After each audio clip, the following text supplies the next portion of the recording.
safiirka dowladda Soomaaliya u fadhin doona dalalka Scandinavian-ka gaar ahaan dalka Sweden Danjire Maxamed Cabdi Xasan ayaa lagu soo dhaweeyay aqalka looga aramiyay boqortooyada wadanka Sweden si hab maamuus sare leh.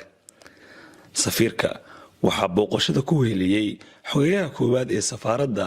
arrimaha siyaasadda Nawal cutubyo ka tirsan ciidanka hab maamuuska ayaa garaacay astaanta qaranka dowladda Soomaaliya waxayna salaan ka qaateen safiirka dowladda Soomaaliya u fadhin doona boqortooyada wadanka Sweden Ambassador Maxamed Xasan Cabdi. Safiirka ayaa kulan la qaatay boqorka wadanka Sweden Carlos Gustaf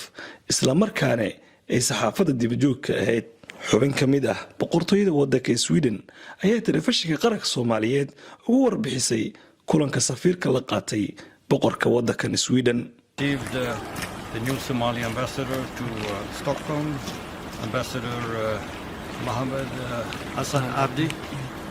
and they've had an audience and a discussion about Somali-Swedish relations, and we are welcoming the new Somali ambassador very much and give all the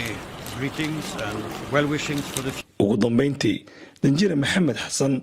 ayaa telefishinka qaranka Soomaaliyeed u sheegay kulanka uu la qaatay safiirka isla markaana uu ka warbixiyay xaaladda guud ee Soomaaliya. Bismillahir Rahmanir Rahim. Maanta runtii waa maalin aad u qiimo badan. Hadda waxaan la kulmay King Carol ay soo dhaweysay caadi soo dhaweyn heersan safaaraddeena oo dalka ka maqnay 5 sanadood inaan maanta waxaan u sheegay inaan dib u furayno oo arrimahaas soo dhamaadeen aad iyo aad u soo dhaweeyay oo iga warramay waqti dadka jaaliyada halka degan tiradooda iyo sida xataa u kala degan yihiin oo iga warramay sida ay ugu faraxsay dadka halka lala jooga sida ay uga qayb qaateen dalka gudihiisa u dhexgaleen waxa la yiraahdo integration ay u sameeyeen marka runtii ay soo dhaweeyaan caadi ahayn buu soo dhaweeyay taasna waxaan rajaynaynaa haddii Ilaahay ka dhigo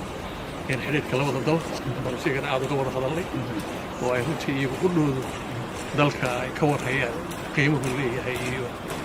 iyo khayraadku leeyahay gaarsiiyey fadhiga ka gaarsiiyey madaxweynaha oo isaga uga siday isaguna aad iyo aad u salaamaya madaxweynaha 37 sano kadib calanka jamhuuriyadda federaalka Soomaaliya ayaa ka babanayo aqalka boqortooyada wadanka Sweden looga aramiyo